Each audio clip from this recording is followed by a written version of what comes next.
Hello, Math 8. So this Khan Academy is called Equations with Square Roots, Decimals, and Fractions. Boy, it sounds confusing, but it's really not. So let's do the first one. You may get this type where it says b squared equals 2.56. So again, just like you did in the last one, you would take the square root of 2.56.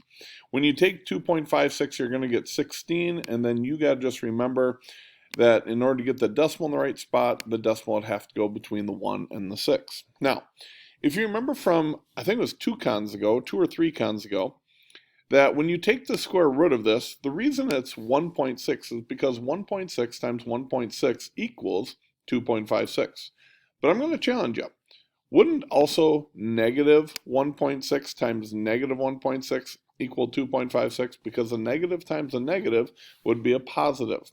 So it can actually be either one of these answers. Okay, so now we have to go through and we have to figure out which of these answers will equal that. Well, first of all, you can see right away C and D, so 1.6 and negative 1.6, they work right away. So we're going to put the two dots on there right away.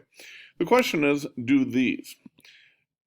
Square root of 256 is 16.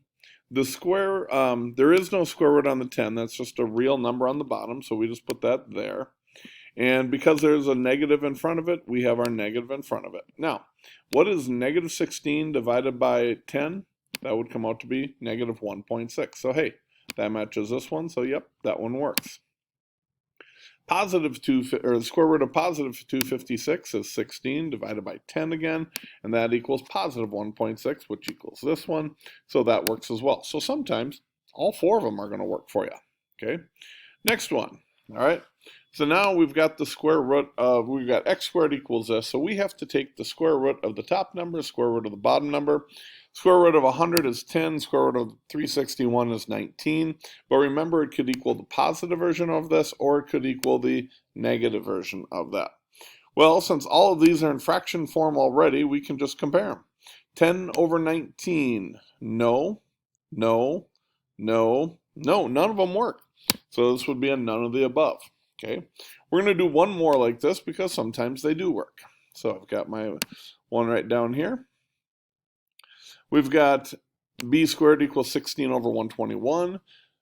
Square root of 16 is 4. Square root of 121 is 11. So it's 4 over 11. Again, it could be the positive value or it could be the negative value. You're catching on. So now we're looking for the fractions 4 over 11 or negative 4 over 11. No, no. Hey, there's one that works. There's another one that works. And that's your answer. That's all there is to it, guys. Have a good one.